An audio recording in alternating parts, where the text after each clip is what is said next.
Hi everyone, welcome back to the channel. Thank you so much for joining. If you're new, my name is Rachel. Kindly subscribe to join the family. Thank you. So this one says, if you live in freedom, thank the British Empire. So let's check it out.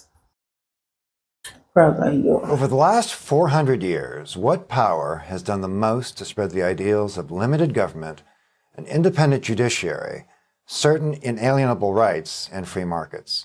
That power would be the British Empire. It was Britain that gave these ideals to the United States. It was the British Empire, the largest empire the world has ever known, which made these ideals global aspirations. It was the British Empire, along with America, that defended these ideals in two colossal world wars.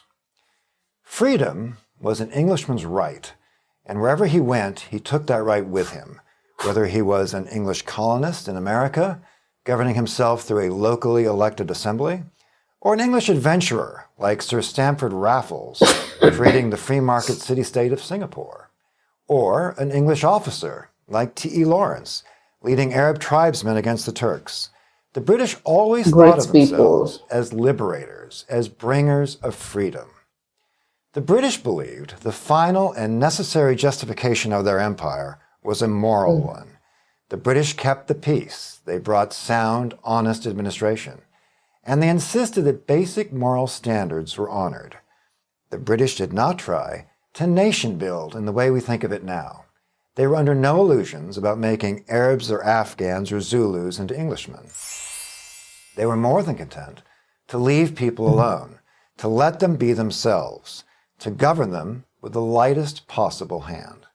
In American history, we remember this when we think of the British Empire's so-called benign neglect. We can see it throughout the history of the British Empire.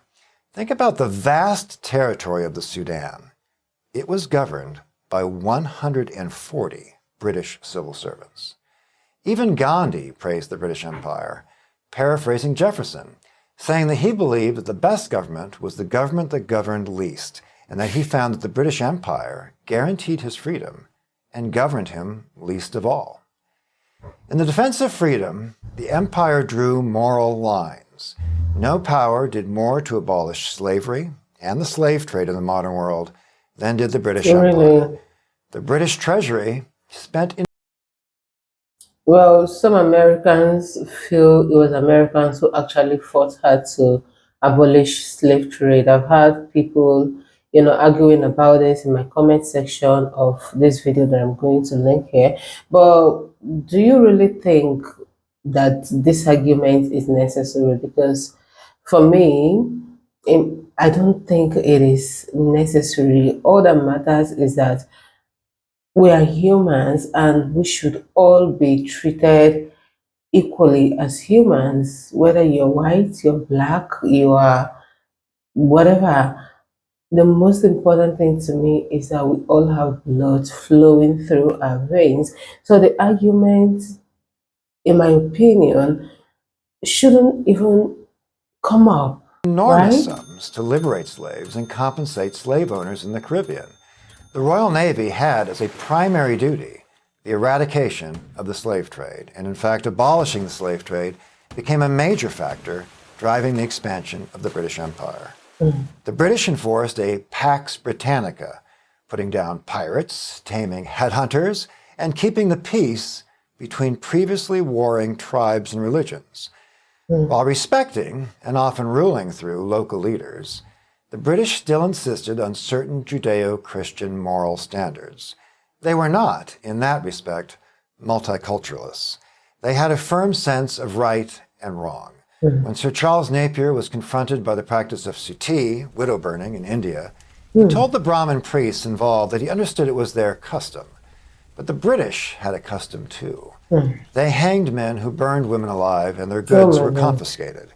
So if the Brahmins insisted on continuing their tradition of widow burning... Oh my God. This is insane, you guys. This is absurd. I cannot believe that people actually burned widows. Like, why? This is evil. Oh my God, a lot of things happened in the past that when you think about it right now, we just heck, like, what the heck is this? Like, how can you even think about it? Someone is already traumatized, someone is already going through so much pain and pressure of losing a loved one, and then you put the person on fire. Why? What was the reason behind this? Is it that they believe that husbands or partners were not supposed to die, or that you think it is the widow who killed the other person? Because make it make sense. I don't get it. Oh my God, thank God this was stopped, and thank the British Empire for this, because I mean, I cannot even imagine that this is still going on right now. It is And insane. he would insist on following his British tradition of hanging the I murderers of agree. widows. Widow burning in India soon ceased. But we don't have to dig far Did into it say it history, still into the exists? abolition of slavery and widow burning, to find the British Empire on the side of moral right and freedom. We can think of events within our own lifetimes or those of our parents and grandparents. When we think of the two deadliest threats to freedom in the 20th century, we generally think of communism and Nazism.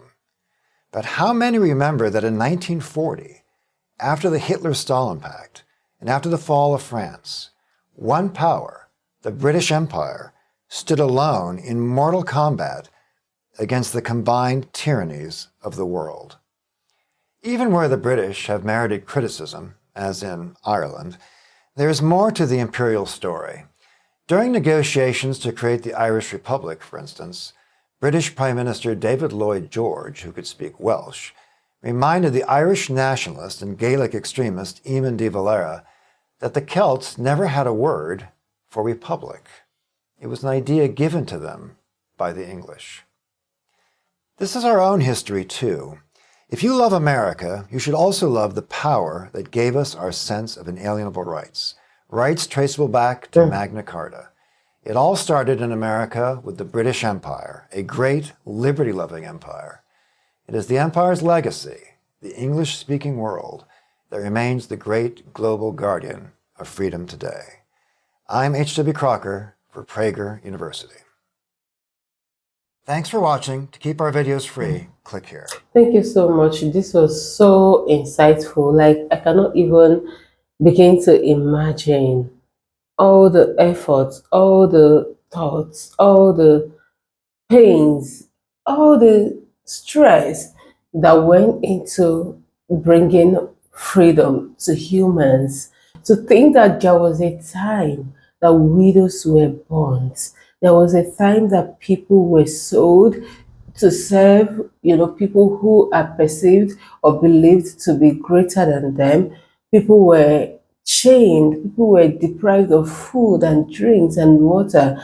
And you guys, all this were brought to an end by the British Empire, according to what I have listened to. This is commendable. Freedom is everyone's right, and wherever you are, make sure you fight and you strive to be free. Make sure you are not the one, you are not the reason that someone else is enslaved. Make sure you're not enslaving anybody. Wherever you are, in whatever position you find yourself, make sure that you're sharing love, because at the end of the day, for me, that is what matters. That is all that matters.